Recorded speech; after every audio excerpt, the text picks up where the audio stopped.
दोस्तों, नबी पाक सल्लल्लाहु अलैहि वसल्लम के हुलिया मुबारक के बारे में खल्क़े खुदा को हमेशा से दिलचस्पी रही है कि आप सल्लल्लाहु अलैहि वसल्लम की शक्ल सूरत कैसी थी, आप सल्लल्लाहु अलैहि वसल्लम दिखते कैसे थे। दोस्तों, सीरत की किताबों में इस हवाले से बहुत कुछ लिखा गया है और बहुत से लोगों के मुशाहदात रिकॉर्ड पर हैं। आप सल्लल्लाहु अलैहि वसल्लम मक्का से हिजरत करके मदीना तशरीफ ले गए। ये एक बेहद मुश्किल और गैर महफूज सफर था। दुश्मन ताक़ुब में और ज़ादे राह नादारत नबी पाक और साथी कई दिन से मुसलसल फाके और सफर में थे और मदीना भी एक दिन की मुसाफत पर था। एक दिन और चलना था तो फिर मदीने पहुंचना था कि भूख प्यास से बेहाल हो गए। इधर उधर नजर दौड़ाई तो रास्ते से जरा हट कर एक घर दिखाई दिया जिसके सेन में बकरियां बंधी हुई थी। वहां तशरीफ ले गए तो खातून खाना पर तो गोया सख्ता तारी हो गया। नूरे मोहम्मदी को जो सामने पाया तो आंखें जुधिया गई।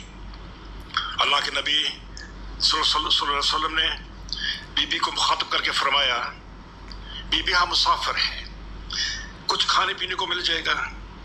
जवाब मिला, जनाब मेरी बदकिस्मती के इस वक्त घर में कुछ भी नहीं, वरना आपकी खिदमत करके मुझे खुशी होती।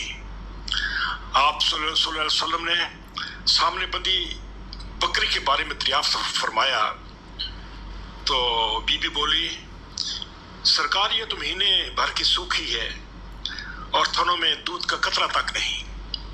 जिस पर नबी पाक सल्लल्लाहु अलैहि वसल्लम ने बिस्मिल्लाह पढ़कर दस्ते मुबारक से थनों को छुआ तो वो दूध से भर गए। एक सहाबी ने बीबी से बर्तन मंगवाया और दूध निकाला जो मिकदार में इस कदर ज्यादा था कि साहब ने जी भरकर पिया मगर फिर भी बच रहा।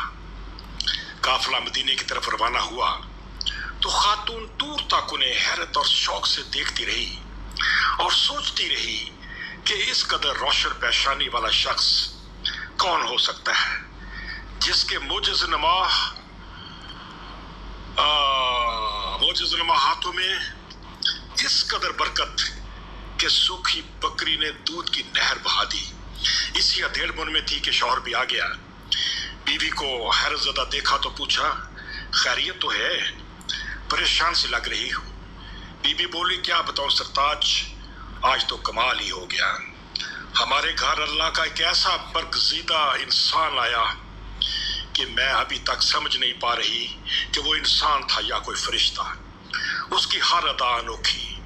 उसने सूखी बकरी के थनों को हाथ लगाया तो उनसे इस कदर दूध निकला कि सांप ने शेर होकर पिया और बाकी वो हमारे लिए छोड़ गया जो सामने बर्तन में पड़ा है।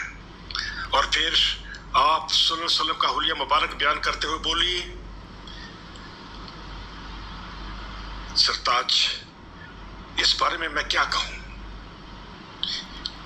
आपका हुलिया मुबारक बयान करना बयान से बाहर है। बस सिर्फ इतना कह सकती हूं कि उनका चेहरा ऐसे था जैसे 14वीं का चांद। वस्सलाम दोस्तों, इजाजत, अल्लाह आपको खुश रखे।